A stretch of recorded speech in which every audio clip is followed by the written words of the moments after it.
So Um, what do you think you need to work on most? I'm recording, by the way. okay. I'd say that honestly, if I've been silver since season one, so if I knew what it was that I needed to be better at, then I'd probably be getting better by this point. So realistically, I'm hoping that you'll be able to point out the most important things. However, this game here, I had a lead, wasn't able to transition it into a win. Felt like I threw pretty hard, um, even though I felt like even though I played well, there were things that I could have done to win the game. Specifically, this was one that I wanted to show because of how it played out. Of course, of course. You can see my screen, right? Just making sure. Yeah, let me maximize this. All right. Interesting, interesting. And there's no red outline. Oh yeah, like Sky Pass. Yeah, no red outline. It's perfect. Wow. Okay. Discord stepping it up. It's like actually making Hell Skype yeah. obsolete. So, you say that you did really well this game, and then somehow things like went south at one point, and it was like you couldn't carry, right? Yeah. Basically, like I started off the lane. Spoilers. I ended up being 3-0, but Mm-hmm. because of Zaya's pressure and Nautilus's presence in the lane, I wasn't really able to keep like my tower ended up getting whittled down, and after my one of my recalls, I ended up losing first tower. And I feel like if Interesting, I'm 3 and interesting. 0, I really shouldn't be losing first tower. So I mean, that's something. sometimes it's always the game is always situational, right? It's never like really black and white. 100% this all the time. So sometimes you can like win lane and still lose your tower, right? Like for example, if you won lane and then the 5 people on the enemy team decide they want your tower, despite like losing everywhere else on the map, they're gonna get it, right? So Yeah, yeah. sometimes games can be kind of weird like that, but we'll see what happens. Um, Interesting Talon top versus Garen. These are some interesting Mm, picks. So yeah, here you're talent. getting pushed in, right? So when you see that shit going on top, what are you thinking? Or did you notice in the game? I noticed. I was just like, at this point, like I just assume that things are gonna be a fiesta in like my elo. I'm gold 5 at the moment. Uh, so it's just like I'm not gonna rage or anything about my teammates dying. I just assume that uh, that's gonna happen. I'm like, all right, Talon has a kill. We might have to watch out for Talon being strong later. Well, what about in terms of like people on the map, right? So you see that like Garen died, but he got ganked, right? Oh So yeah, doesn't that mean I saw the they're wizard. So I was like, okay, jungler's top. yeah? So if their jungler is top, what does that mean for bot? Means that we can play more aggressively Right, right, right. And why is that? because we can never have a numbers disadvantage, and Jax is near Exactly. bot side. Exactly. As long as like no TP shenanigans come out somehow, if you fight bot, you can't lose. Theoretically speaking, right? Unless something you incur like a massive disadvantage somehow. If you fight right now, it's like not possible to lose, right? Unless you get one shot somehow. I don't think you can get one shot here. But like this Jax is also like in the river nearby, right? So that can be like a Q, even if this is not like a winning matchup per se, or like a an obvious matchup. It's still kind of if you have the man advantage, generally speaking, like 9 times out of 10, if you hit this guy and he hits back, Jax is coming and she's gonna die, right? Right. So if they're pushing in, okay, have you seen my other coaching videos? I'm guessing I've, yes. I have. I haven't. Like I usually have them on in the background while I'm playing, so I don't always catch everything. But is what is it that you'd like to? So one of the things I always say is, how do you die to a gank? Well, one of the ways you die to a gank is not having enough HP, right? Not having Right. flash, not having enough HP, maybe bad matchup, but usually it's the flash and HP every game, right? So right now everyone has flash, but if Jax comes right now, you guys can't kill them, right? They're just flash away. So how do you like make it so that they can't get away even with flash up? You get rid of all their HP, right? So if you like start trading like here-ish, right? The instant you see that shenanigans going top, okay, maybe Jax is going mid, but if he comes bot side at any point, that's your cue to trade as much HP away as possible, right? And then the flip side is true. If you're getting dove, right, you don't want to trade because the enemy jungler is just gonna dive you when everyone has 1 HP, right? So if you have more people than them, generally speaking, you want to trade away all your HP, right? Trade away all your HP for all their HP, and then your last dude that's standing, or just like one shot everyone, right? Like for here's a good example. How many times has a bot fight broken out and Katarina comes up to kill everyone? And every time there's that's a classic example, right? You trade away everything and Katarina can dive easily. It doesn't even matter if people have flash or not, point and click, right? So wait, what's going on here? But yeah, that's like the general theory, right? If you have more people, you want to trade as evenly as possible. Maybe not technically, you don't have to go even. You can go slightly losing, but you don't want to trade so poorly that the man advantage doesn't matter, right? So even trades when you have more people is very good, generally speaking. So it looks like Xayah is just trying to push this in or whatever. Yep. And you see the enemy jungler is bot side now. So, you know, maybe there isn't really anything you can do right now. Oh, wow. Okay, he's getting mid. So now you know it's a 2v2 down here with maybe they're able to come down, right? So what is like your game plan in this lane? My game plan is basically just out farm Xayah because I scale so hard and wait for Rakan to make a pick and then just go in. But he seems like really shy about some stuff like that. He's playing like a Janna kind of positioning. So I'm not gonna overextend, try to trade, and then because I lost too much HP, end up getting pushed out of the lane. I'd rather just farm and pick a spot. Right, this is good because Xayah is really strong in lane, and then if you can outscale her, that's really good. But here, that's like the correct thinking, right? Because you know you can't really try and force trades. There's no way you can counter Nautilus hook, right? Because if you try and jump it, the second part of the hook pulls you in, right? So it's impossible to fight against Nautilus with your jump, unlike something like Blitzcrank, right? So it's good that you recognize that.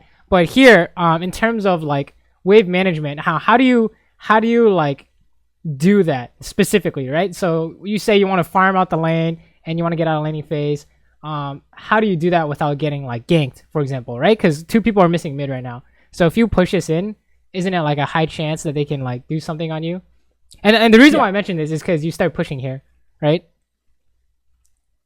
Yeah, I think I was doing it because it looked like Xayah and Nautilus wanted to recall. Also, they've been very aggressive, and so just like Tristana, Xayah really can't help but push. Like you saw, she just threw out some abilities, and you know now they're like matching the push almost. Well, they're trying to fight you because they have more people. See, right? Mm-hmm. It's good that you baited out the gank, but did you know that gank was coming? No, I had no idea. Right, so it could be super dangerous, right? Because this is a Nautilus flash. And then he hooks your jump, and then it's like, oh shit, right? Because they can. This is chain CC, right? It's impossible to get out of if they do it correctly. He auto attacks you, Xayah roots, and then you die, right?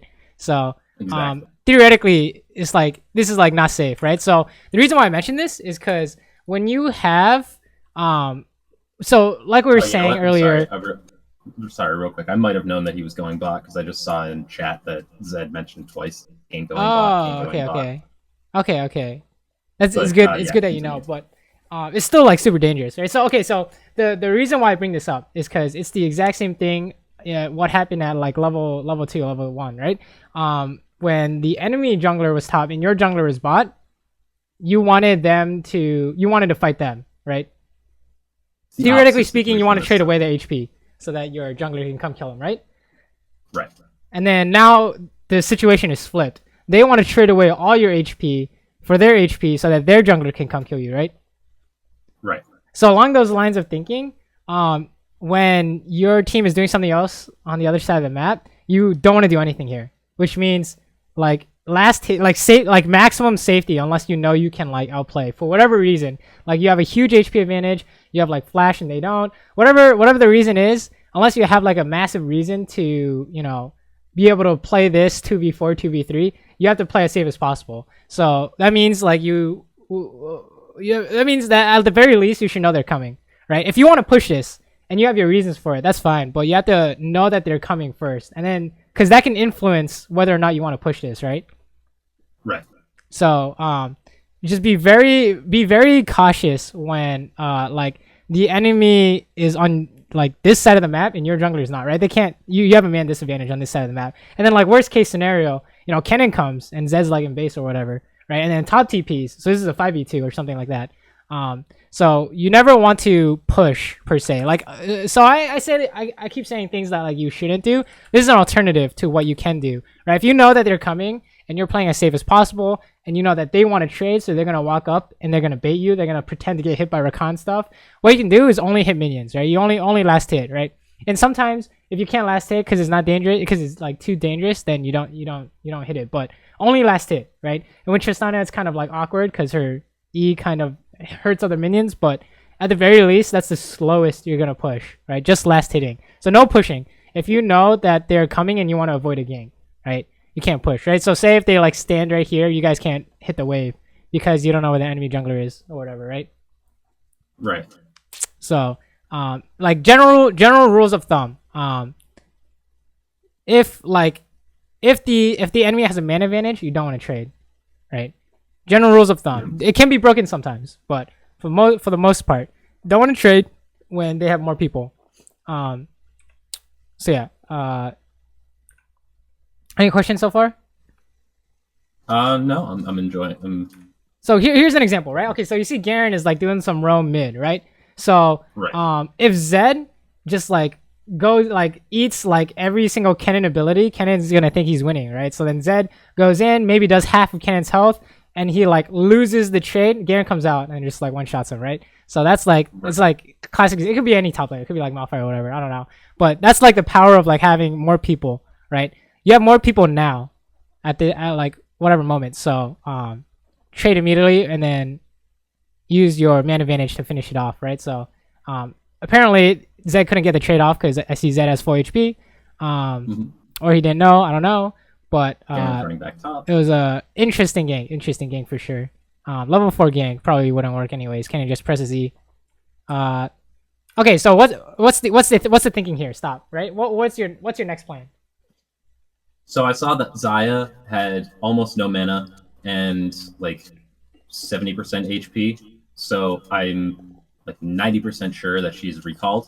So I want to shove the wave into tower before I end up recalling. Right, and what if like they're camping a bush, per se? Like for example, if they're camping a bush, I'm fairly sure we can still 2v2 because I have level 2 ult. I mean, sorry, not level 2 ult, level 2 bomb. And like I still have my summoners and Rakan is with me. So you say you have level 2 bomb, but you just used it, right? Yeah, I mean, but it's not let me see. Right? In 15 seconds. Okay, yeah, you're right. So you can't say that you have it because this wave is gonna be here like right now, right? So the reason why I bring this up is because I'm not saying it's bad to push this. What I'm saying is that you have to be aware that one of their options is instead of recalling, they can camp a bush, right? That's one of their options. And since you don't know where the jungler is, you have to assume the jungler is there with them. Or like I bet you've experienced at least one game where you walk up and Elise is like right here and she cocoons you in the face, right? I'm sorry, I don't see where you're pointing to. Oh, like in one of these bushes or something. Oh, Discord is like black stat. But yeah, in one of these bushes, doesn't matter. It could be any jungle, like Rek'Sai or something, right? They just come out because you like don't know, and then like you've seen that before, right? Oh yeah, I've seen it before. Yeah. So this that's how it happens, right? Playing off assumptions can be dangerous. You have to know that the thinking should be if they back, I can push this, and if they stay, I can push this, right? So pushing means it can't go wrong. Basically, this is an option that can't go wrong, right? Like you have to have a plan for what they do, right? Like, what if he's right here, right? Right. Auto attack, hook, whatever. We I don't just see know. Nautilus in the mid lane. Oh, okay. But you were checking this before you saw him, right? Oh, that's true. Yeah. Yeah. So you can't assume, right? You can't assume like it's like Schrodinger's gank, right? It's there and not there at the same time until you find someone, right? That's the example I use, right? This is Nautilus, like right now, where could he be? Like where could he possibly be? Name like 5 spots. He could be he could be a lot of places. Yeah.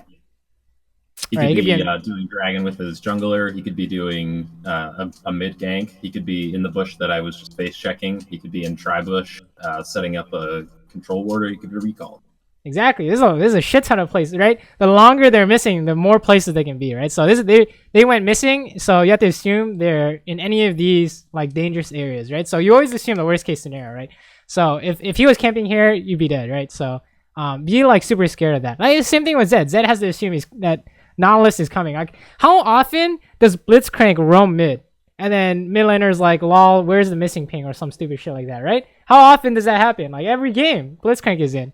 When Blitzcrank is missing, you have to assume he's coming, right? So if you can't see them, you have to assume the worst case scenario, right? Even if you think they back, even if they have like no HP, you have to assume that maybe they'll do something insane like sit in this bush, right? Because their mana advantage may make up for their missing HP, mana, whatever, right? So like say you see an Ezreal back with like 50 health and 100 mana, right?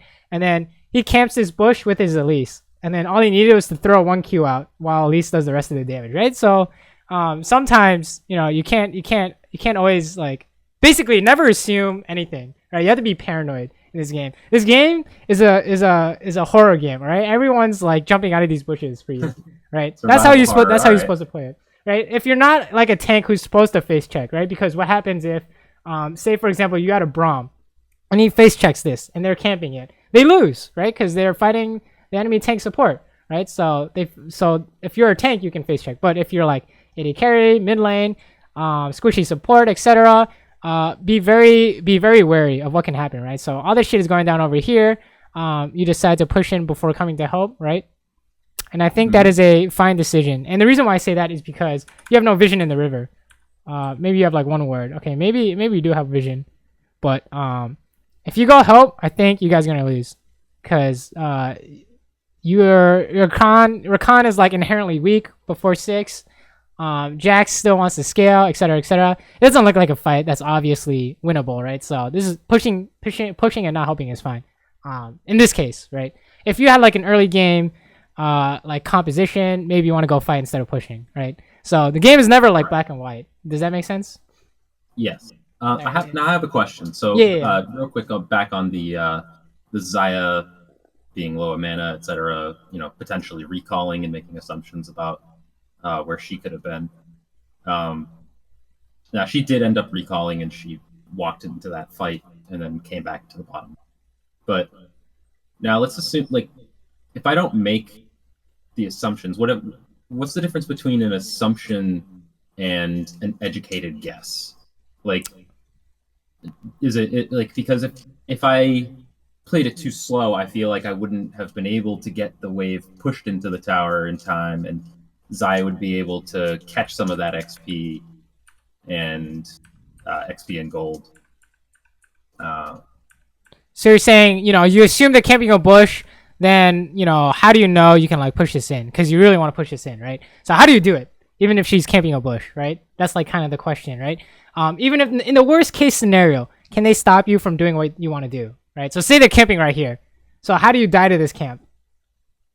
Okay, do what I did and face check it. Yeah, right. So what happens if you don't face check it?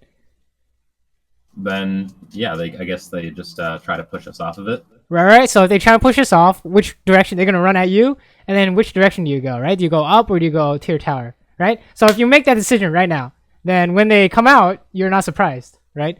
Or if they're also up here, you have to assume that if they come out from here, which direction do you go? Oh, you just go back because that's the only direction. So you say if they come out here, you run up here, and if they come out from this bush, you just run back to your tower, right? That's it, right? And then you say if I jump and Nautilus hooks my jump, it doesn't matter because they can't follow up because they don't have enough damage. And I'll just take a little bit of damage and I'll be fine, right? So then okay, I can just push this, and then I know what I'm gonna do if they come out, right? Okay, that makes sense. So here's the difference between this this example, right? In this example, there's no way for them to kill you, right? It's actually impossible, right? Pre-red form Kane doesn't really have any CC or damage, and then Nihilus has CC, but I don't think they can burst you down fast enough. I don't know, it could be wrong, but it doesn't. You seem very safe here, right? Now, what if, for example, summoners, which it would be bad if I blew them, but I still have both of them. Yeah. And then here's the example. What if it's 20 minutes in the game and the enemy has a LeBlanc? Now, can you do this? Now we're getting the tricky questions, right? Can you do this? Can you push this? Not if she's missing. Right. It depends, right? Maybe if she's 0 and 10 and she has no items, yeah, why not? But if she's like 2 and 0 and then she can just like W Gunblade and you're like, really? And then you die? Maybe not, right? So right, or if I'm like it depends. half HP and have a bounty on my head. Exactly. It always depends. Looks like you couldn't push this in fast enough, which is kind of awkward. So here's another like tip that's this is very like, don't worry about this unless you have nothing else to worry about. When you're pushing a wave, right? When you're pushing as fast as you can, save your abilities until the next wave comes in. Right? Do you know why I say that? Because the minions are going to be fresh HP. It's more like it's easier to judge. It's more like it doesn't matter how fast you clear this because the other wave is coming. It matters how fast you can clear the next wave, right? So if you just normally auto attack these, and then the next wave comes and you push that as fast as possible, that'll always be faster than max clearing these, then waiting, then not having your abilities to clear the next wave, right? Does that make sense? It does. And mostly I'm just at this point still trying to figure out how to last hit under tower with Tristana. It's a very tricky thing to do because of her E. So like yeah, that shit is super hard. That was that bomb on the minion there. I was just like, all right, well, let's see if this works. If I hit it with a bomb and then, hit it with a bomb and an auto, will I be able to, get both? And the answer, but is an experiment. Mm-hmm. So, here, what is going on here? Okay, so when in doubt, just like auto attack, in my opinion. When in doubt, right? Because if you bomb this, you're not gonna get like any of these, or actually, wait, whoa. It didn't hit your range minions. Interesting. Okay, I stand corrected. Never mind. Ignore what I just said. I thought you were going to lose all these minions, but you're good to go. Oh, that's awkward. Yeah, it is. Jax is coming in. I'd rather get the cannon in the melees, but... So yeah. Also, whenever like a fight is about to break out, don't use your abilities because you need them for the fight, right? Right. Well, I didn't know there was about to be a fight breaking out either. I wasn't watching fair. the mini-map. Then if all of a sudden something happens and you don't have your abilities, maybe you should like ping them back or something. I don't know, but this is kind of weird. That's going on here. You guys are trying to fight. Okay, here's a question. How does Tristana win a fight? By charging up her bomb. Right. On someone. So if you jump in and you don't get an assist or a reset, you're screwed, right? For the most part. Right, so that's the reason why I ask is this is exactly what happens, right? You jump in, but you don't have bomb. So what's like an alternative you can do? Can you like rephrase that? Like what can you do? Like what are your other options besides just jumping in right now? Because jumping in does nothing. Jumping in just wastes your jump, right? Look at this. It just you just can't do anything.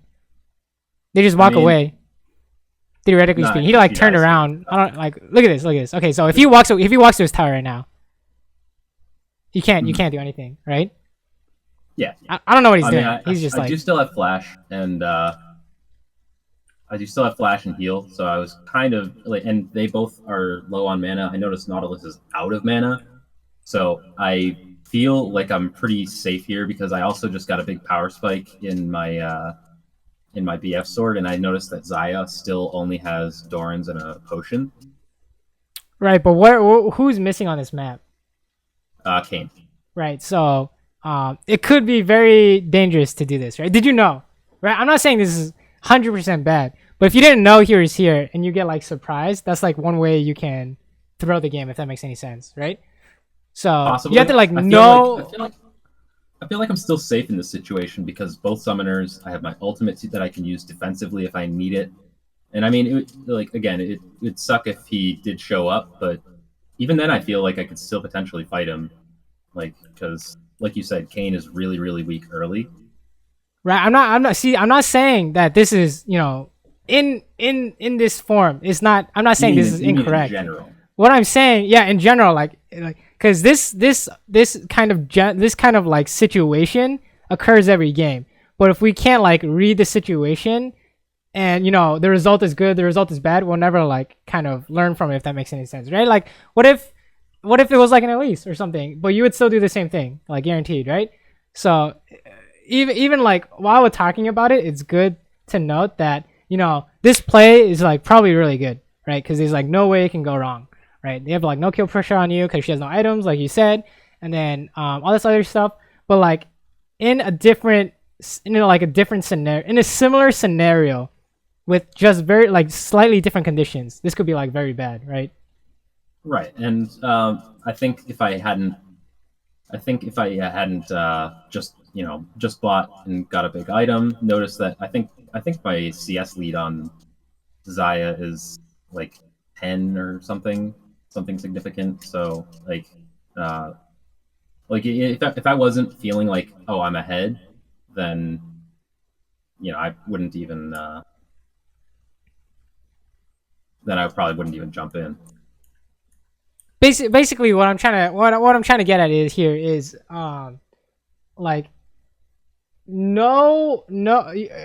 like what just know like your advantages and your disadvantages, right? That's all you need to know, and you calculate whether you win or not, right? So you calculated all these like advantages and then enemy disadvantages, but you're missing some info, which is what I was trying to get at, right? Okay. So you need to be able to know that if something can go wrong, it will go wrong, right? Because he was actually here, but like you said, he can't really do anything.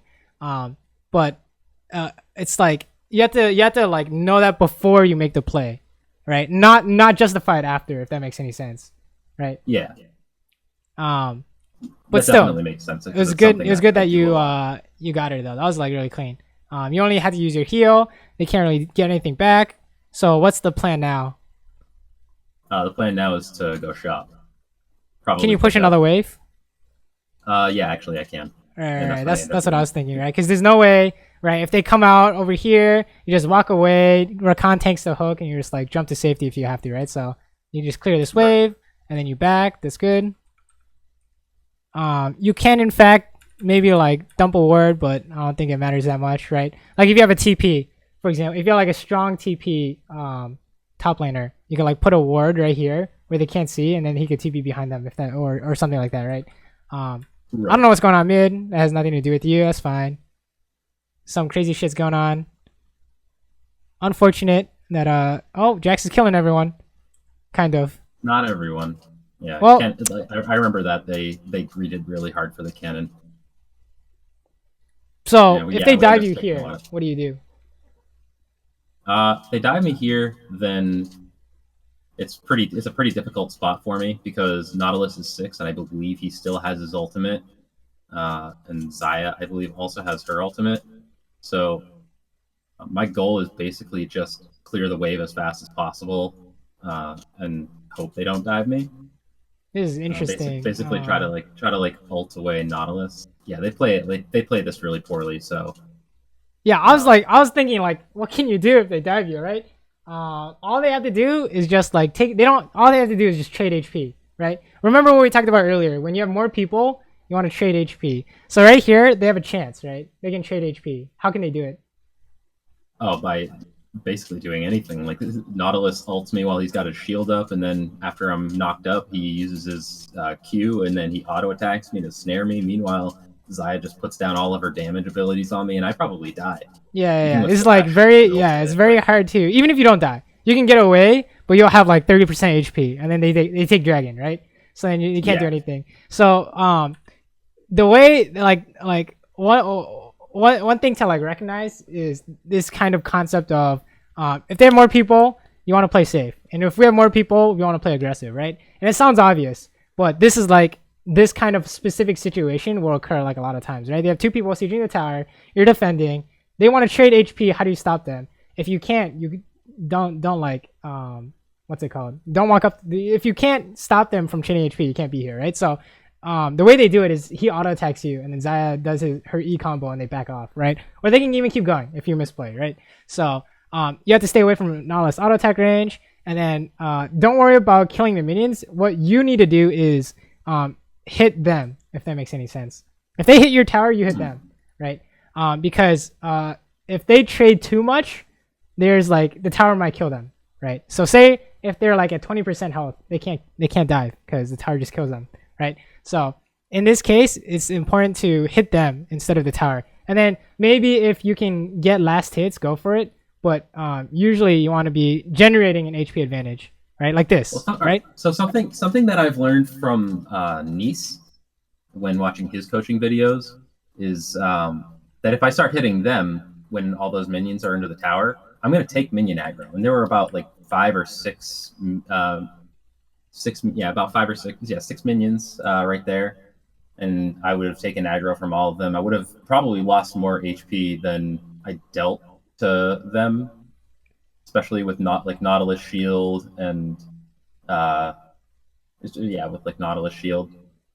This is true, right? This is if you stand in range of their range minions, you hit them, they're gonna hit you. So, as the AD carry, how do we prevent the range minions from hitting us? Stand outside of the minion range. Right. So right here, you can hit Nautilus, right? Or you can say something like, if you can't really hit Xayah, but say the situation is different, and you say I can do more damage to her, like immediately and back off before the minions do anything. That's fine, right? Like for example, if you're playing Jhin, you 4-shot her and walk away, the minions don't do any damage, right? So it's very dependent, right? Like what Nice says is correct, right? If you hit them like without thinking, right? Top lane, this happens in top lane a lot, right? In top lane, if you generate a huge wave and then you walk up in front of them and they hit you, their minions gonna chase you down, and you can just let the minions trade and then you dive, right?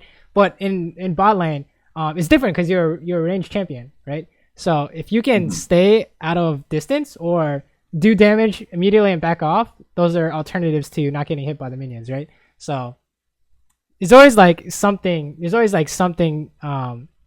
you can do, if that makes any sense, right?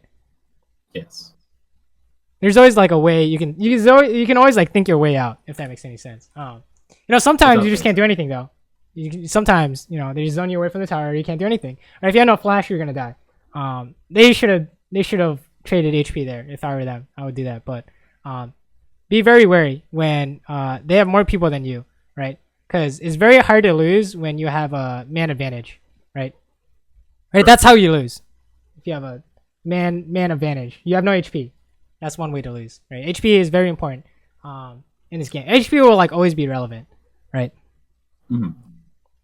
So here you have to be scared of Kayn, right? How do you? What were you saying? Well, you said we have to be scared of Kayn. I don't necessarily feel that like I'd have to be like scared of him, but I need to be aware that he's, gonna be around. I guess. Right. You have to be aware that he could be here. Right. Yeah. So if they like this, are you dead? Yes or no? You're probably not because we're kind of out now. But could be super scary. Xayah, and we ended up going in and getting a free kill here. Nice. But yeah, just know that if you think this works even with Kayn here, then that's good. But just know that he could be here, right? When you go for stuff like this, right? Like the point I always make is if these guys were better players, does this work, right? No. Well, I don't know. That's like the general. That's like the general question, right? You always want to make plays where it doesn't matter how good they are, they're gonna lose, right? That's like the golden standard. It doesn't matter who they are, right? You're gonna win. It doesn't matter. This doesn't matter if they're double lift and Biofrost. You're gonna win, right? That's like the golden standard. As a poker player, though, like I've learned that it can be a huge mistake to like out level myself. You know what I'm saying? Like, of course. Right. If I'm like giving them too much credit for something, like I could be playing like way too safe and end up falling behind, losing out on resources, and not pushing my advantages the way I should. But I would say it's always better to overestimate than underestimate, right? The only way you lose against a weaker opponent is if you underestimate them. But yeah, that's I don't know. That's just my 2 cents. All right. Wait, what's going on here? Okay. Hold up. So you guys kill them and you back immediately. That's fine, right? You can get ganked, or you're not gonna get that tower basically. So this is good to back. You can't really camp a bush because you have no mana. That's also fine. Looks like they are in fact getting your tower like you said. Yep. Interesting. Wow, she just pushed really fast, I guess. I don't know. Or they were hitting your tower the whole game. Yeah. Like, That's like Khan spent so much time out of the lane that. Like, yeah, exactly. Right. They did some crazy shit mid, and they were hitting your tower. Like stuff like that happens in solo queue. It's fine, right? Like you said that you felt like since I was strong in lane, I felt like something like this shouldn't happen. In reality, if you have a losing matchup and they're hitting your tower, losing first tower is common, right? So right. I don't know what he's doing. This looks nuts, but okay, never mind. You see Kane, and you guys think you can win the 2v2. That's fine. Kane is messing with Jax. This is also awkward. I think you guys get his knowledge too, right? There's no way he can get away. Oh yeah. He's dead. Nice. So what's the plan here? Plan is probably either to shove into tower and never mind. There's Kane. Probably just kill Kane. Yeah, you can kill this guy easily. Unless he has ult, then you could be in trouble. But he's just dead. Yeah. Nice. Yeah. Just throw all your abilities at him and he just dies. Nice. Yeah, at so this point I'm just in. so ahead that I can win basically any fight. Interesting. You guys are going for dragon. I think I'd be fine. Jax is here. And you guys back. I mean, 3 people were dead. We had lane priority mid, I believe. Right. These are all good reasons. I agree. That was a good dragon. Yeah. I probably wouldn't have done it, or I probably wouldn't have stayed for it myself if the honeydew plant wasn't there. But the amount that I got back from that was just enough to really make me feel comfortable. Mm-hmm. So it looks like they're getting forced on mid. So that's kind of awkward. That was a 5v3. Yeah. Let's see. I think that was just not much you can do there, right? Besides back, I mean, it should be fine if it was just bot lane that was missing, but top lane was also missing, so that's kind of awkward. So coming to defend, I don't even know. Maybe you can auto attack and ult this guy. Oh, that's awkward. They know you. Yeah, I should have just ulted him. This is hella awkward. You're gonna die. This is oh god. Okay. Let's back it up. Okay, so whenever you make a play that is this dangerous? Whenever you have massive disadvantages, and what I mean by massive is something like you're down a person, right? It's 4v5, or you have no vision on Baron and you're trying to stop the Baron, or you're chasing, right? These are all massive disadvantages that can turn a fight, right? Whenever you're at a massive disadvantage, anything proactive that you do, you need to know without a doubt in your mind, right? Okay. You need to know that you can do this. So here, you're like, maybe this is worded, whatever. It doesn't seem like they know it's worded. So you say, okay, it's not worded. What's my plan? What's the plan? Like exact sequence of events right now. Exact sequence of events that'll get you out every time. Well, the plan that, in hindsight, plan is jump over that wall right now. Don't go in and wait for my teammates to respawn. I mean, even if I am going to go for that kill on Kennen, it's basically just auto ultimate and then start running, pathing downwards toward dragon to pull them away from the tower. Yeah, right. Basically, it doesn't matter what you come up with as long as you come up with something, right? That's the whole point. You need to come up with something before you do anything, right? You see this guy's low. What if he had heal, right? And they knew you were here or something like that. As long as you have the thing is, you just need to come up with a plan instead of just playing the game on autopilot, if that makes any sense, right? That makes sense. I know what you're trying to do here. You're trying to get him without using your ult, right? You're just trying to auto attack him and maybe crit him and he dies. But in reality, if you do this 1,000 times, how many times does this Kennen die? Let's see, 20%. Yeah, something like that. So anything you do, it has to be consistent, right? So whenever people ask, how do the higher ranked players smurf and just win every game? It's because all they do is make consistent plays every time, right? So like they'll make 0 bad plays in like a bronze game, right? Like if you played in bronze 5 right now, you would probably smash everyone, right? Because compared to them, you're always making good plays. So what we need to do is in your rank, now you have to do good plays at your rank, right? That's how you climb. Only consistent plays, right? So this could be considered a throw, right? Because now they can get the inhibitor, maybe. But it's Not definitely only not that, good for your but team. I just gave up a 6-kill shutdown. Right. And if you Didn't ever kill took any like, of them, and I'm not around to defend while my team is trying to defend that tower versus 5. They end up cleaning up, but exactly. it Like could have the been very cost, what could you have gotten, right? Maybe you could have cleaned all this up if they decided to keep pushing. Maybe you could have gone bot and got bot tower, or got an XP, something like that, right? There's always something you're missing out whenever you kind of like throw, right? So be like, if you ever, this is kind of like weird because this is the only time we're seeing it right now. But if you ever like make a play and you're at a massive disadvantage, you need to come up with a plan that will work 9 times out of 10. Okay, that's what I want you to think, right? Anything you do, you need to come up with a plan beforehand, and then make sure it works 9 times out of 10, right? Like I was like the bot lane stuff that I was talking about in terms of like fighting. It wasn't clear to me that you knew you were gonna win every single time, right? Like without a doubt in your mind, you bet $20 that you're gonna win, right? 100%. And this is why XYZ. So anything you do in terms of like fighting should be consistent, if that makes any sense. It does. Yeah, that's how you'll prevent stuff like this, right? Right. My plan, like when I was watching this, I thought you were going to auto ult and then jump over or something like that, and that would have been fine. I got a free kill, and then for your ultimate, that was good. But then kind of disaster struck when you when it looked like you didn't have like a plan in mind. So yeah, I did not have a plan in mind. I panicked and ended up getting punished for it pretty hard.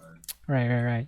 So like like if you have a plan and the enemy doesn't have a plan, you will always win unless your plan sucks, or you like misplayed your plan, right? You missed your flash or something like that. You'll always win, right? So they had no idea you were there, so they can't even they did not expect it, right? So they had no plan. And then if you came up with something and it would work, right? Like it would work like 9 times out of 10. There's nothing they can do to stop you, right? So if you had auto attack, ulted cannon, literally it doesn't matter who they are. That could have been Faker, he'd be dead, right? Right. Yeah, exactly. So what's going on here? This kind of okay. Tell me why this is dangerous. There are 4 missing. Right. And then and I'm all by myself. Right. So maybe you can like min max and say, I can get like 3 auto attacks here, but it's like kind of super risky, right? Because you could, like one of the arguments you can make is say, okay, I'm baiting them into ganking me, but the thing here is there's nothing to get if you bait them because your team is in base, right? So be very like be very scared when you don't have a man advantage, basically at any time, right? At any time when you don't have a man advantage, you have to be super scared. Right now here you have Rakan, you can do stuff like that because if he goes on you, he dies, right? So you can do stuff like that if you have people with you. But if you don't have your team, you should play super scared. Also, it's kind of an awkward back. Why do I say that? Because I have another wave that I could clear. That I guess. I'm also full health and mana. Yeah, that as well. And also, now your team can't do anything, right? This Garen's 100% loss, right? Because you backed, and then no one can do anything about it. So he just dies. Obviously, he's doing his own thing, and he kills himself. But at the same time, maybe if you like wanted to back, you had to back with your team, right? So if I were you, I would have stayed on the map, right? Because what is the Zeo gonna do for you versus like the tempo advantage you could have? Like you lost tempo basically, right? Because while you're backed, your team can't do anything because it's 4v5. So it's similar to how I think my thought process here was, I think my thought process here was I saw that Xayah was pushing bot lane, and I wanted to catch that bot wave before it hit the tower. Right here. It's gonna crash before you even like finish your backing, right? Maybe. Yeah, probably. Like if you wanted to catch it, you had to go immediately, and that should be Zed's job because he wants to split, right? Or Zed could go top and Garen goes bot, whatever. But no, actually, Zed in this game did not want to split ever. Yeah, it's kind of weird. If I'm correct, I think I told him I was like, hey, you need to split, and then, but maybe that was a different Zed. Pop quiz. Why does Zed want to split? Because he's a 1v1 champion, and he can, apply. He has great wave clear. He can apply great pressure, and he also has a lot of escapability. So Yeah, he has high kill pressure, right? Like the example we talked about earlier. What if you try to push that lane bot and they had a Fed LeBlanc? You can't do anything, right? That's a similar concept. Right. He basically forces like a drag, dragging two enemies to like 2v1. Like they have to 2v1 him, otherwise he's just gonna solo kill whoever they go up and send up. What's the plan here now?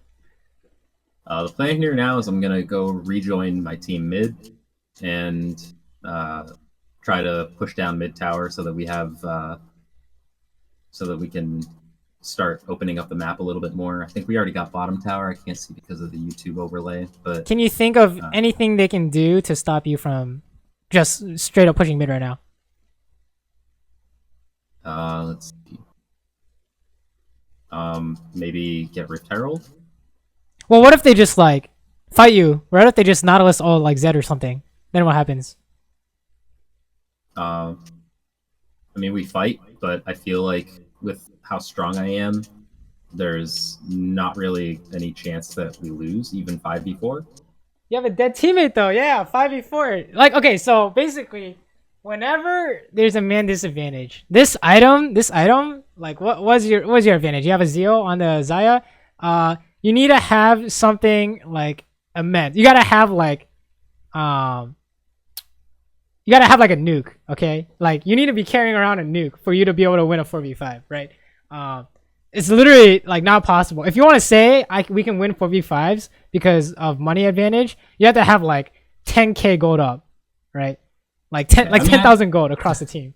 Like it's not an exaggeration. Like you need a lot of money for you to be able to win a 4v5 straight up. And then you can also throw in arguments like you have two split pushers that aren't even like don't even have kill pressure yet. So if you guys try and fight, there's no way. Also no tank, etc. But basically, if you ever want to do something when you have a massive disadvantage, like a dead teammate, it needs to be a better reason than having like 1,200 gold. Like you are 6-1, but when is Tristana strong? Late game. Right, and where are we at right now? In late game. We're in the mid game. Right, so this is actually Tristana's weakest point, right? Yeah. So even if you're 6-1, you fight breaks out right now, you can't win, right? Unless they unless something crazy happens, like you play really well or they throw, you should not be able to win, right? A 4v5. This is not possible, right? So does that make sense, or do you not agree? I mean, just based on the way that the enemy team has been playing, like I feel a lot more courageous because like the Kayn hasn't shown that he's skilled at all. The Nautilus has been like really like off with his hooks. Zaya is just bad. Here's a counterexample. So this is like disrespecting your opponents, right? Because they're not playing well, you think you can walk all over them, right? And then you're like disrespecting them by saying you can win a 4v5. Here's a counterexample. Blitz misses every hook in the game, right? And then 40 minutes runs around, he hits one hook, the game is over, right? So who's the who even if he did play bad the whole time, all it takes is one good play off like a disrespectful move, and then you lose the game, right? Okay. Right. So think about it that way. Like we've all seen it, right? I've seen it. Like I was playing my blitz crank for 30 minutes, and then wait a minute, he like landed a hook and we got Baron, right? So all it takes is like one play, and if you underestimate the opponent, that is the only way that play will happen, right? That's literally the only way. If they are as bad as you say they are, the only way they can win is if you disrespect them, right? So you can never disrespect your opponent, basically. Or if you do, you get punished for it, then that's like on you, right? So that's basically what's going on. But turns out that everyone goes top, so you can get mid. That's good. This is where the game, I feel, turns around in their favor. They got Rift Herald, and I'm pushing mid. I'm very strong. I can push down towers really quickly. I'm like, all right, well, I'll just keep shoving mid until, like while my team goes to defend top. Because Well, but your they end team up has going been 5 top. your Sorry, go team has ahead. been losing this whole time, right? Yes. All Well, right. So I think some of them have been losing. Like Garen, I mean, Zed went roughly even. Garen was ahead in the beginning, so he's about even.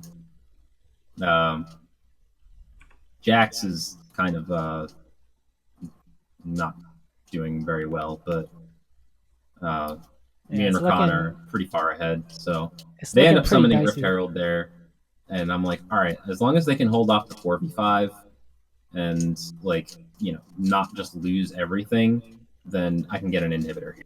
So this okay. So up until this point, this is a really good trade, right? Because you're matching towers, but the instant they summon Rift Herald, you have to stop it, right? Why do I say that? Because it does more damage than I do. It has more tower killing pressure Mm, than I do, and also we have nothing, no one on our team that can deal damage to it from any kind of range except for me. yeah. There's basically no way to stop the Rift Herald unless you have like your whole team there, right? Like if you basically the risk is too high, right? If you try and stop the Rift Herald and then you lose the fight because you're trying to stop it, they're just gonna take everything, right? With the Rift Herald. So right now, I already know Right. you guys are probably gonna lose the inhibitor, right? If you don't Just if you don't back yeah, right we end up now, losing the inhib. right? You can't. Your team literally can't do anything, right? You have a dead person too, which is not really your fault. But if you back now, you can come back to base with him at the same time, right? So it's like yeah, you can get this tower for your inhibitor, but I think you can save the inhibitor here, or you can save the inhibitor tower at least, right? So Right. your team is just gonna it's just not gonna go well, and then you don't have enough minions to take the inhibitor tower right here, right? So I think I do do you? actually, maybe, but I didn't end up doing it because It's not I possible. It's not possible, right? right, And the reason why is maybe they have TP. Do you even know? I have no idea. Etc. Etc. It's just not possible to get the inhibitor tower there. So right. I think you It should can, have basically whenever the Rift Herald is like created, you got to go help. Although because they like they're on your Nexus towers. Like this Rift Herald is super strong if it's like unchecked, right? right. And I end up So getting a triple here, I think. right, this is an overstay by them because they can't get anything. Like here, the question Like, the there's no question reason I for them always to be on asked Nexus is, towers. what do you want now? So if I asked them this question, they would have no idea, right? What do we want now? I don't know because you can't get this tower. You can't get this tower, so they should just back right now or camp a bush, but they don't do either. So it's good that you clean everyone up. But so far, I think that it's the problem in question in terms of like being stuck at or not improving isn't your mechanics. Look at this. You're just killing everyone, right? You're 7-1. It's more about like the like for lack of better words, knowing what to do, right? What should you do in any given situation? Like your mechanics are not in question at all. Would you agree? I guess. I mean, like That's what I think at I least. played this mechanically all right. Right? I think your mechanics are definitely fine for your rank, but it's like kind of making decisions that will like swing the game in their favor, right? So like for example, when you like try to kill the cannon mid, they just like killed you, and then that was like a throw because maybe you could have cleaned everyone up, or maybe your team you can't depend on your team to defend your tower after you die, so maybe you guys could have lost mid, or like not backing to stop the Rift Herald. Stuff like that is like what's kind of throwing the game, right? Because even if you're super strong, it doesn't matter if you don't know what to do with that money, right? Yeah, So that one death I think was more important than all 9 of the other kills because of how it could have potentially influenced the game. Like I would say this if I had, Rift Herald part was the most important because before they didn't really have an easy way to do Baron beyond because you can just like hit them if they try and do it, right? But now if this top inhib is down, they have like silent pressure, right? Like right now you have to clear top, so now your team bot loses, right? Right now I already know oh yeah, why. they lose, yeah, because the enemy team is 5 and they don't have me and I'm the most Exactly. fed on my team. Exactly. Whenever you have a man disadvantage in solo queue, whenever there's a man disadvantage, it does not matter how strong anyone is. 9 times out of 10, the team with less people is gonna lose. 9 times out of 10, right? But the reason why is because everyone's at the same rank. So if everyone's playing at the same skill level, you're not gonna be able to win like a disadvantaged fight unless like someone on your team is like goes in like is really good for whatever reason that game. So like not basically like not being there for your team is kind of like costing you the game, in my eyes at least. Right? Because like every time a fight could break out, you're just like you wanted to back or you wanted to split mid, something like that. But you need to like help your team, right? How do you? The question is, how do you like after getting an advantage? How do you win the game? You win the game by helping your team win the game, right?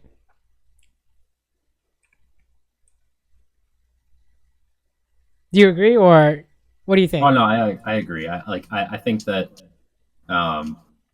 like you said, I definitely think that not stopping the Herald was the biggest mistake that I made.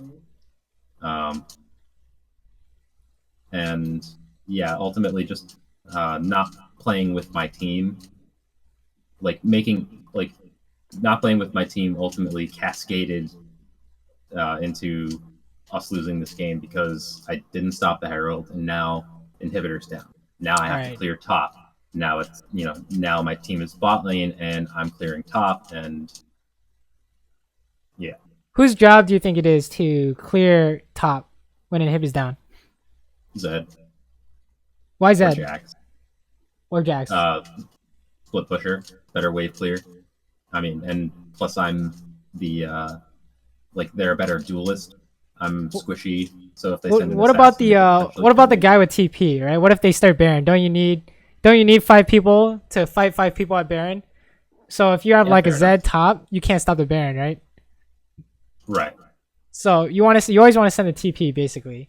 And if you don't have that option, you need to find a different option, like fighting immediately, or something like that. But I think we don't have a TP. I think Garen has, but I'm not entirely sure on that one. That's kind of awkward, right?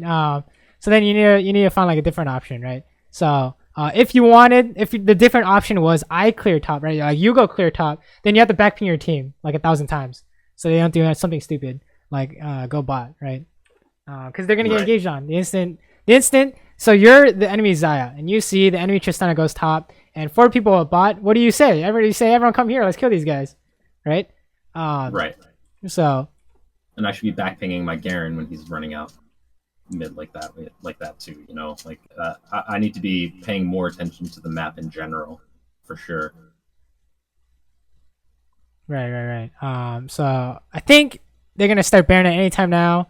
They're gonna put pink wards down, and then they're gonna try and get you guys to face check, right? That's how it should kind of go, the Baron dance. So how do you stop that from happening? What's some good tools to fight to prevent that, right? Like at this buy. With the spy, getting a blue trinket. Right. Blue trinket and pink wards are gonna win you the game, right? Over like Vamp Scepter or something like that, right? Like how many times does a Vamp Scepter win you the game? Like maybe a handful of times over hundreds of games. But Vision will always win. Vision, like one of the things I talked about earlier was if you have a massive disadvantage, how you better be able to like come up with some way to win. One of the advantages or disadvantages I talked about was vision control, right? So if you were face checking that bot lane bush in the lane, vision, right? If you knew they were there, then it's no longer Schrodinger's gank. Now you know for sure, right? Or if they're not there, then you know they're not there, and maybe you limit the areas they could be. So vision is super important, right? Pink wards and blue trinkets. Blue trinkets used to check if they're on Baron, right? If they're on Baron, then you guys know you can go and stop them. If they're not on Baron, then you know that they're camping a bush somewhere, right? So you don't know until you check, right? Schrodinger's game. You don't know until you see them. But yeah, your team looks like they're getting away safely from the engage, but at this point it's kind of awkward, right? It's like, how do you win at this point? You got to be able to win every single team fight or something like that. Wow, okay, stop. What do you see here? Xayah's bot. Yeah, exactly. That's exactly the instant I see that, I'm like, this is fucking free money. Let's go. But looks like no one wants to go, so it's kind of awkward. Jax goes top, so now it's a 4v4. So it's not exactly clear who wins. You guys probably don't win, right? If Jax is top or something like that, I don't know. It doesn't seem likely. When your team, everyone is so far behind except for you, it's not likely. Okay, this guy gets. Oh, this is awkward. Yeah. Yeah. Well, actually, not too bad. It's pretty good, actually. If they didn't win off that engage, they're gonna lose because you're just gonna hit people for free. But yeah, like now, like we're at the point where the game is decided by your mechanics, right? Like how well can you just win every single team fight? And usually solo queue doesn't get to this point, in my opinion, at least, right? Like this game is like super hard for your team, and they'll probably like demoralized to the point where they don't care if they lose, right? How often do you see that every day? Pretty often, right? Like every game. Earlier like that, I was like really frustrated about it. It's to the point where I used full mute all, and I could still tell that they were trolling because Sejuani ended up like using her ultimate and putting down all of her trinkets and her control ward. Like, right inside the base, and I was like, oh, okay, well. So yeah, I think that your biggest problem is not like fighting or CSing or anything like that. It's more about if they have more people, we should not do anything unless it's like very clean, right? Like that mid lane play, unless you know exactly this exact sequence of events in the next 3 seconds, you shouldn't do anything. And then like bot lane, if they have more people or they could have more people, we should not trade, right? Or if we have more people, and I know that for sure, I should trade. Stuff like that. And I think like that is like the story of this game. Like if like the man advantage kind of thing. And then also like you got to go help your team basically. I think it's you had like you came up with reasons why you were pushing mid. We can trade and hit for and hit, but once you see that Rift Herald is like super strong, next time you should be like, okay, if Rift Herald is spawned, we gotta go stop it. Otherwise, it's gonna run train on our towers, something like that, right? Once you see it once or a few times, you should know for sure, right? Like you can still win the game. I'm not saying you can't win the game, but situations where you have like 10, 20 kills, but you're the only guy that's strong on your team, how often does that come up in solo queue, right? Not often. At least in my experience. I don't know about you. Yeah, but normally if one person on your team is fed, the rest of your team is pretty fed too. Yeah. Most of the time it's like it's a team game, right? League is becoming more team oriented. Right. For good or worse, it's team oriented, right? So even if you're like super strong, even if one team is doing super well but they don't play as a team, they can still lose, right? Take for example TSM versus Immortals, right? Wasn't Immortals like 7k gold up at one point and then just like lose, right? That's it's like it. Oh yeah, I didn't watch it either, but okay. Yeah, I'm just throwing that out as an example. Right, it's a team game. Even if you're behind or ahead, the only way you can win is by a team, right? How often do you see teams that get ahead make one mistake, lose Baron, and everyone wants to give up, right? It's too often, right? Or someone steals Baron, it's like, oh baby, that's the juicy one. There's no way you can just hit the Baron here, because they have no smite. Nautilus doesn't have smite, I don't think. You guys just want to back. Oh, he's dead. Oh, you don't want to fight. Oh, maybe you do want to fight that. What is going on? I thought they had 5 people. I really did not want to fight it. That's why. I mean, it looks fine now, but before it was not fine. Okay, there's the Kane. Okay, there we go. Yeah, see, there we go. That's why you guys didn't want to fight that. It's because they have 5 people. But yeah, I honestly, I don't think we need to worry about your mechanics too much, right? You can say, oh, you should have done this, done that, but I think this is like as good as you're gonna get in a 4v5, right? Like this is a clear example, right? Even if it's a 4v5 and they play it poorly, even if you have more money than them, you need to have like a lot more money to say you can win a man disadvantage, right? Look how well this fight goes. Look how well this fight breaks out, right? It's 4v5, but you guys like kill the Talon super quick. And Nautilus didn't exist, right? Nautilus died super fast. Talon died super fast. You killed Xayah, and then you guys still lost, right? So if you're at a disadvantage in terms of people, and you say, money, I can win the fight with money, you better have like thousands and thousands of gold on them, in order to say you can do that. All right, so that's just my 2 cents, though. Right, you have to be like super huge. I'm even like 1 or 2 items ahead, and like several levels. So, you can still win the game though. So tell me, how do you win the game from here? I came up with the 3 W's: warding, wave clear, and waiting. Basically, like you ward and wave clear and wait out the inhibitor respawn. The wards will help you, make better picks and be able to, like have man advantages. And the wave clear will prevent them from being able to keep pushes on you. Right. I agree. That sounds like a sound plan. So what right here does not agree with your plan? Me running around in the jungle? No. Your team pushing, right? That's not along with your plan, right? Your team pushing mid is not part of your plan. You want to wave clear, right? And if you're out mid, they can engage on you guys. Okay, good. You backping. Never mind. That's good. Oh, here we go. Going top though. That could be kind of awkward. But you also realize that as well, so that's good. Talon showed briefly top. Yeah, Talon is the example. This is the LeBlanc in this game, I guess. He's just right here. I pinged him a couple times to let them know, and then this is where Jax engages, and we lose the game off of it. I mean, this looks good to me. If you can, oh, never mind. He's dead. Okay, it's no longer good. Everyone's got to run. It looked good at first, and then it's just unfortunate, right? So 4v5, he knows he can do stupid shit like that because you can't lose. It's very hard to lose with a man advantage, right? So everyone's just got to run. I mean, it's kind of awkward, but basically, even with all this money, it's like super hard to win 4v5, right? So, right. Oh, that was unlucky too. I got knocked up in my jump. Right. So I think that the most important thing for you to work on, just based on this replay, I don't know, maybe this happens, once in a blue moon, but I don't think so. I think that if you can work on this, what is the concept we're coming up with? Work with your team, if that makes any sense.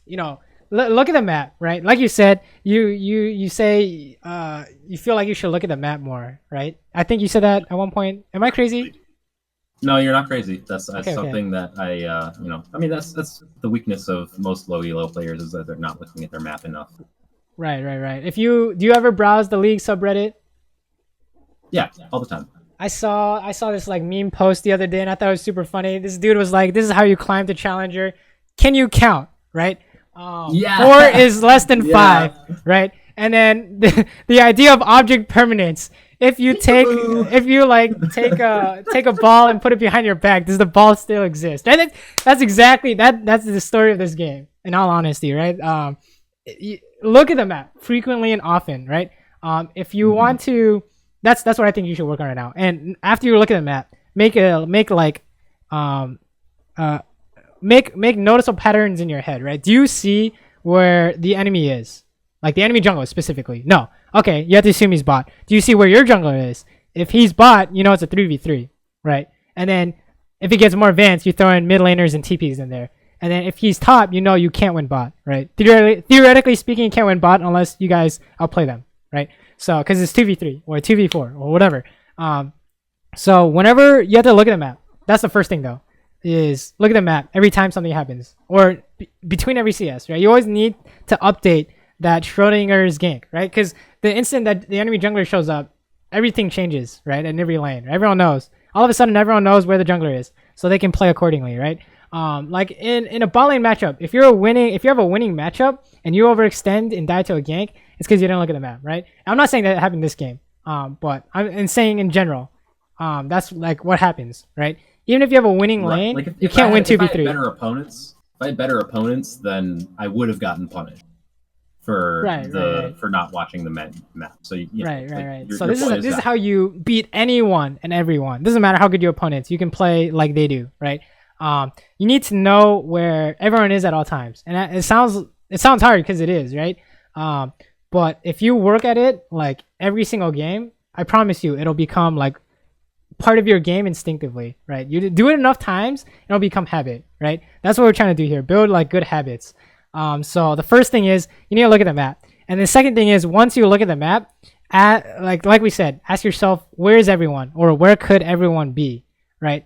And then once you can figure that out, the third thing is if you have a man advantage, try and do something, and if you have a man disadvantage, know that you should not do anything unless it's really good, right? If you have more people, you can do something as long as it's not catastrophic. And if you have less people, try not to do anything unless you see a really good play, right? Like you see that cannon, right? That cannon mid. You saw a really good play that you could just kill him immediately, even though it was 5v1, literally 5v1. If you can see the play, then you can go for it. But if you don't see it, don't do anything, right?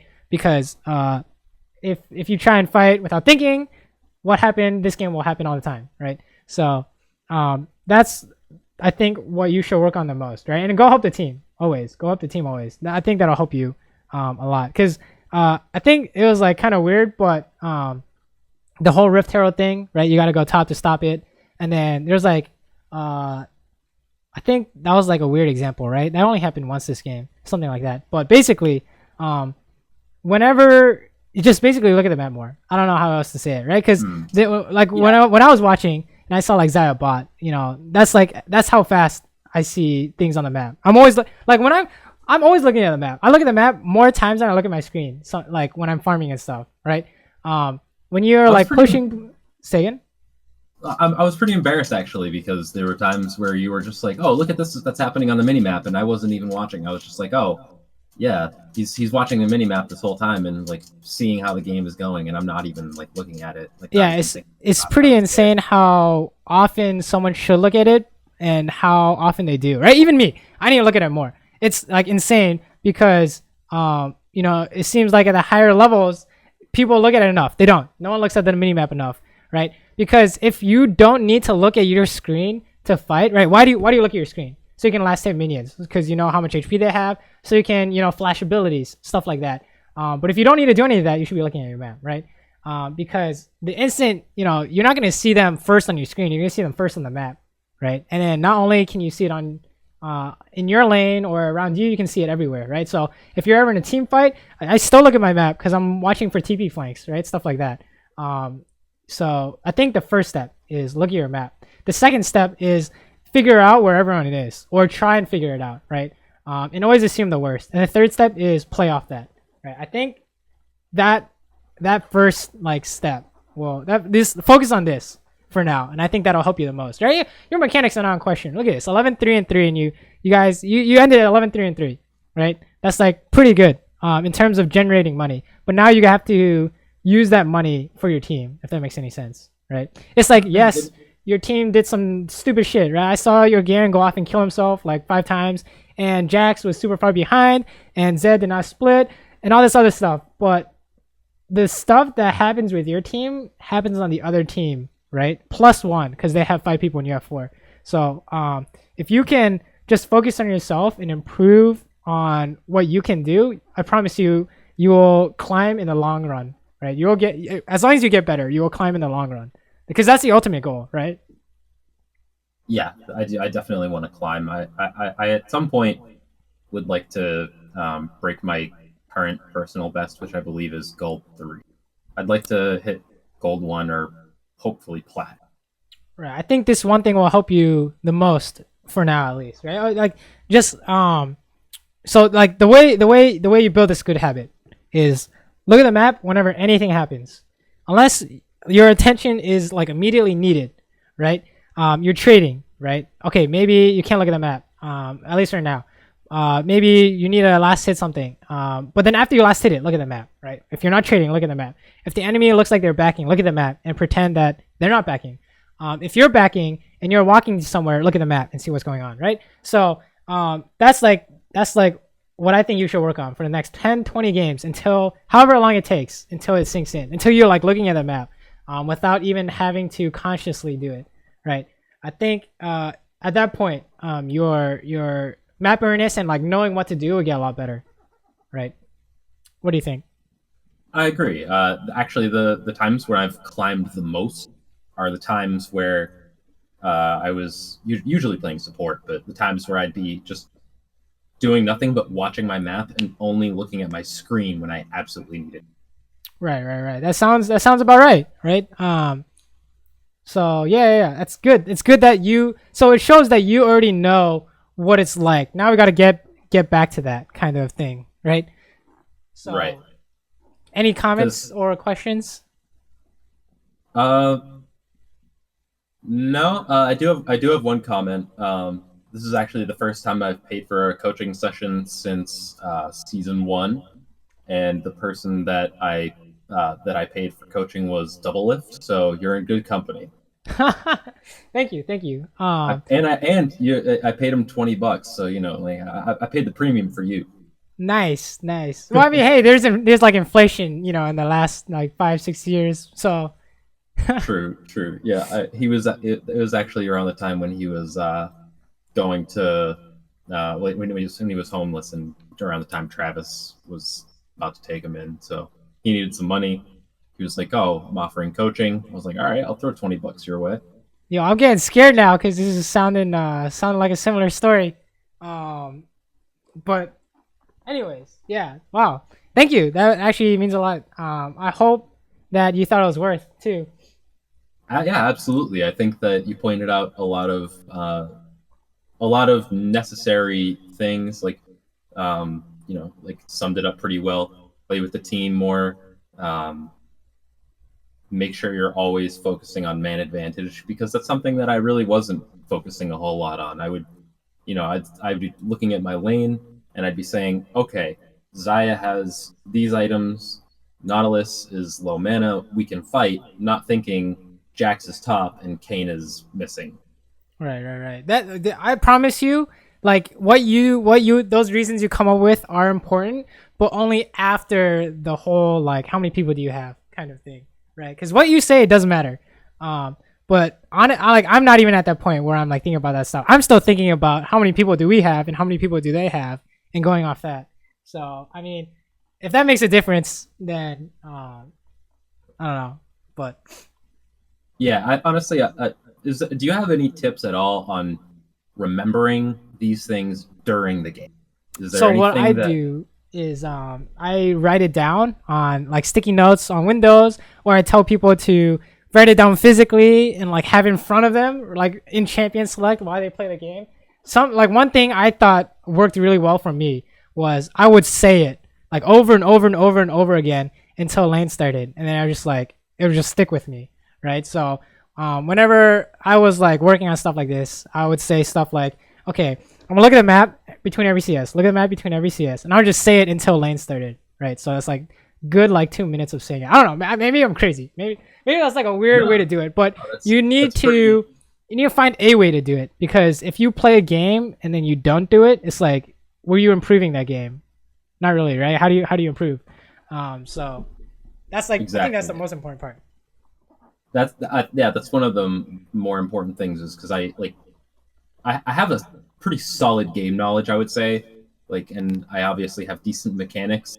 I know that if I made better decisions in game, I could very easily climb, but it's making those decisions on the fly, um, and having the map awareness that I think is definitely holding me back. And so a lot of your points basically um, focused on that, and I think you're right.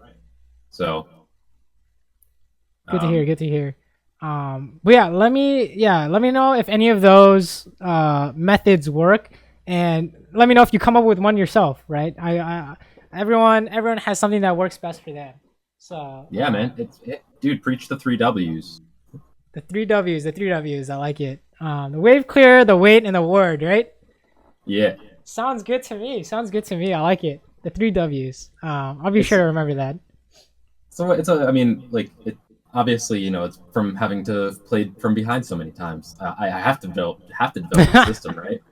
Of course, of No, I course. mean, like, yeah, people just don't know how to play from behind typically, so you have to just be like, yo, simple as this: do this, do this, do this. We'll be fine. And if they listen, then hey, you're good. Good stuff. Good stuff. But yeah. Let me know how things go. I'm always curious to see how everyone's doing after this session. And if you ever have any questions, you have like a 30-second clip you want to show me or anything like that, feel free to hit me up on Discord. I'm always online, basically. Yeah, that's I'm glad to hear it. I'd like to, I'll follow up with you after I play some games. I'm about to hop in queue after this coaching session, and yeah, I'm looking forward to it. Same here. Same here. All right. Let me know how it goes. Will do, and thank you again. Much Thank, appreciated. thank you, dude. Thank you. All right. Do you mind if this goes on YouTube, by the way? Oh, of course, absolutely. I think that there's a lot of good stuff on here. Cool. Cool. Cool. Cool. All right. Sounds good. All right, Have a good one. I will see you around, and thank you.